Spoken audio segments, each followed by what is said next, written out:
friends, it's me, Em again, and welcome back to my channel where we talk about all things sinister. If you are interested in true crime, or if you like all things horror related, make sure you hit that like and subscribe button. That way you can join me for some morbid conversation. Today's chat takes place in Bristow, Indiana on November 6, 1997. Ricky Lane Thomas Jr., who was only 13 years old at the time, was home from school on this day because he had been expelled. He had been expelled because, one, he was having behavioral issues in school, but specifically, he was threatening his teachers. His expulsion was supposed to be rounded out by his parents homeschooling him, but his mother, Tina Martin, and his stepdad, John Martin, both had full time jobs, and so they weren't able to be with him the whole time that he was home from school. Tina would be working on the day of the incident, and John would say that he had seen Ricky around 11:30 that morning before he would go into work. On this particular day, Ricky had called his cousin Daisy Applegate about coming to her house that evening and staying the night. The phone call took place around 1:30, and they had made plans for him to walk to her home, which was only about a mile and a half away, and stay the night and then go do lunch the next day in Tell City. Ricky spending time at Daisy's house was not an unusual occurrence. In fact, he was known to even stay at Daisy's house for months at a time sometimes in the past.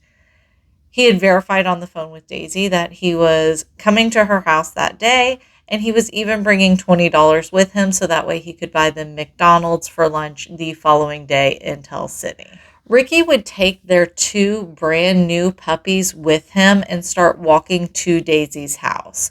There has been witness accounts saying that they had seen him on his way to her house, but him and the dogs never made it to her home. In fact, the dogs seemed to completely disappear alongside Ricky that day.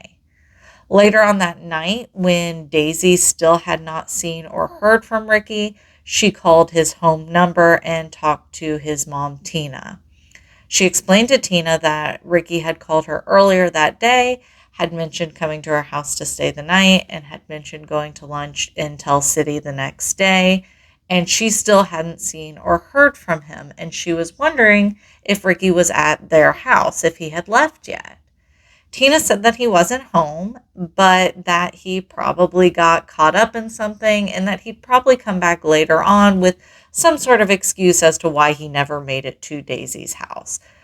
From my understanding, Ricky was a little bit of a troublemaker. He got into a little bit of hijinks, and Tina didn't seem concerned about him being missing because of this.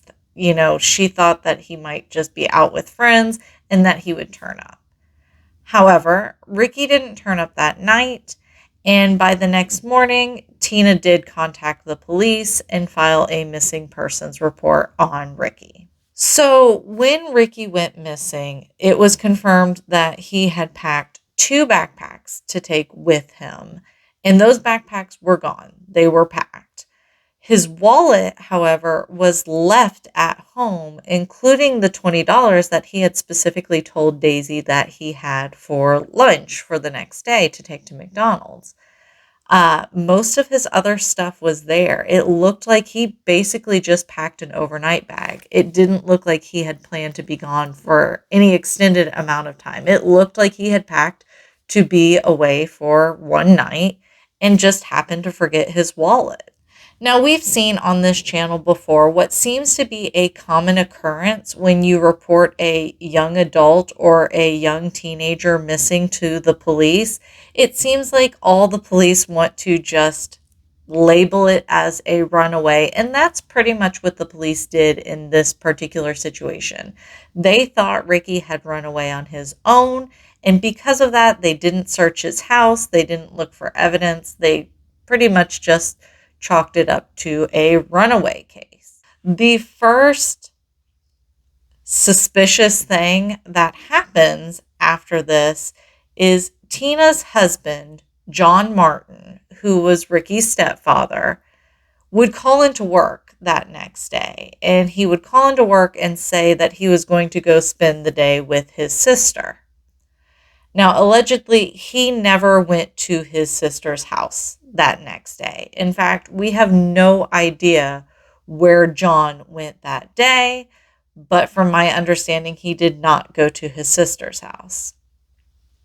On top of that, John never once helped look for Ricky or helped support Tina in any way trying to find her son, which is super suspicious. Very, very weird, very suspicious right out the gate. So, John would actually end up becoming a prime suspect in this case. Once police started really digging into it and looking into the case a little more, his name would turn up at the top of the suspect list. And honestly, really the only name on the suspect list.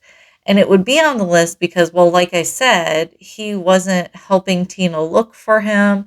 He was showing no interest in finding Ricky. He just kind of seemed standoffish about the case. Like his wife is looking for her child and her husband doesn't seem to care, which is suspicious. That's very suspicious. Not only that, the police would ask John to take a polygraph test, which I know polygraph tests are like pseudoscience. They're not super accurate. You and I in the true crime community know that they can be faked, they can be misleading, they can be misinterpreted.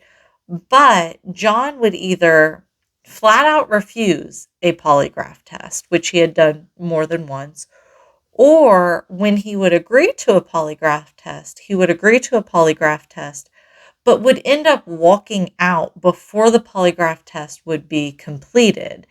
And it would appear that he would walk out in frustration because it seemed like he was failing the polygraph test, which again, not that polygraph tests are set in stone, but it really seemed to look bad on him.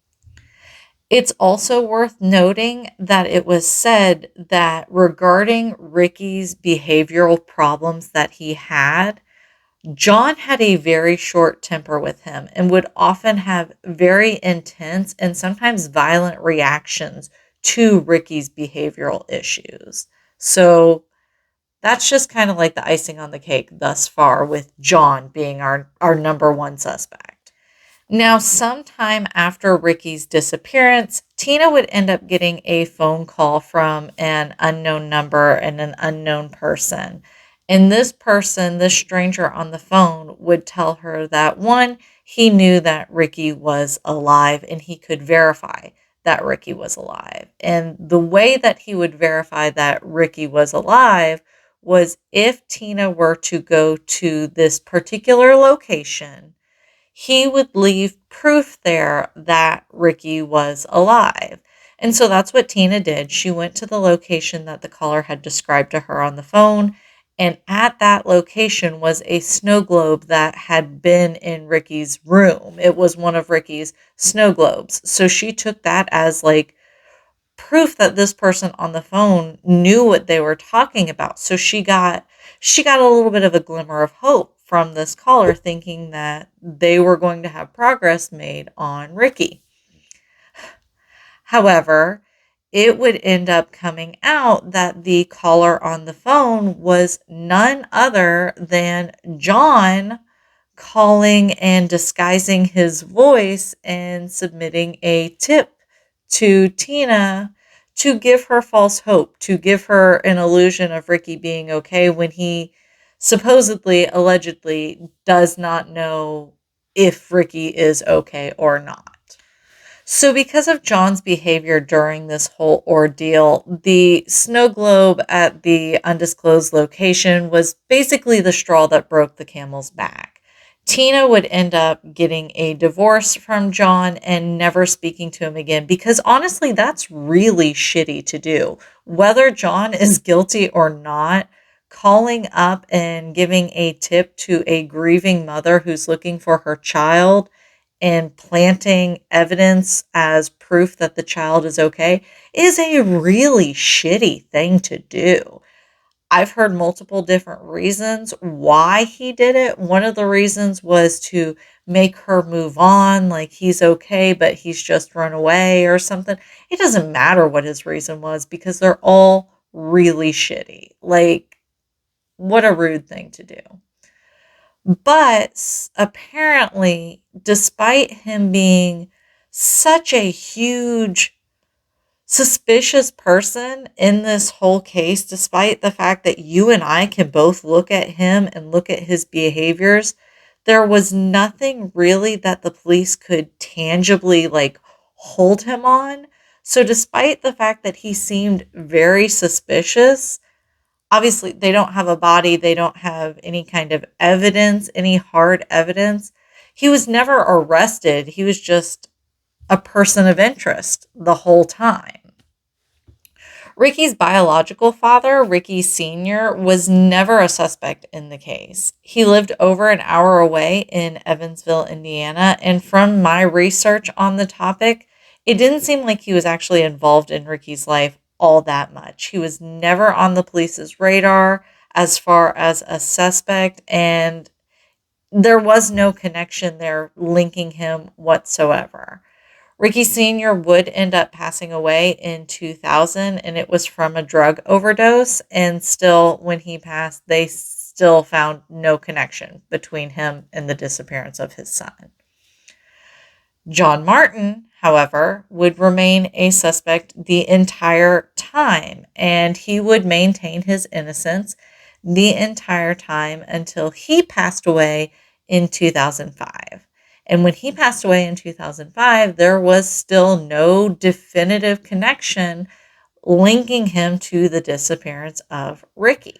So the case is cold until 2015. Now, keep in mind, by this point, all we know is that he had 2 backpacks with him, that he had left his wallet, that he had been in contact with Daisy and had planned to meet at her house. But we really didn't have much information besides that. There has been no real tangible evidence up until this point. So at this point, police would receive a phone call that included a tip, and that tip was that there was a possible teenager's body in Newtown Lake in Ferdinand, Indiana. And this was only about 20 minutes away from Ricky's actual hometown, from where he was living at the time. And so police would get a dive team together to take to the lake to look for a body. And originally they didn't release any information about this dive. But after some time, they did end up releasing information regarding this dive. And unfortunately, the information that they released was that Ricky was not found during this dive. So as of today, the case remains a cold case. Ricky's body has never been found, and Ricky still has not been cited. There has been no new evidence, no more forward momentum in the case. It has run completely cold. I will be sharing some age progression pictures of Ricky because if he were still alive today, he would be almost 40 years old. So it's important to know what he looks like now versus what he actually looked like as a kid. Personally, the odds of him still being alive are obviously going to be lower. But when we don't have a body, there's always that hope that he is out there somewhere, and we just need to get eyes out there to see if we can find him. If you have any information on the whereabouts of Ricky Lane Thomas Jr., please call the Indiana State Police Jasper Post at 812-482-1441. You're also able to contact the National Center for Missing and Exploited Children at 1-800-843-5678. Again, the Indiana State Police Jasper Post is 812-482-1441, or the National Center for Missing and Exploited Children at 1-800-843-5678. But for right now, that's it. This story does not have a satisfying ending because, in my opinion, this story doesn't have an ending. To me, there is no ending without a body, and right now we still don't have a body. It's important that we talk about cases like this because the more eyes that we have on these cases, the more likely it is that we are able to get to a resolution on the case. Maybe somebody has seen something that hasn't heard about this case. Maybe somebody has an idea of some information that could lead to a tip, which is why I leave the phone numbers in the story that I do. Anyway, if this is the kind of content that you're interested in, as I always say, hit that like and subscribe button if you haven't already, and turn on your post notification bell. That way you'll be notified the next time I sit down right here for another morbid chat. As always, friends, like I always say, take care, stay safe, and I'll talk to you later. All right? Bye.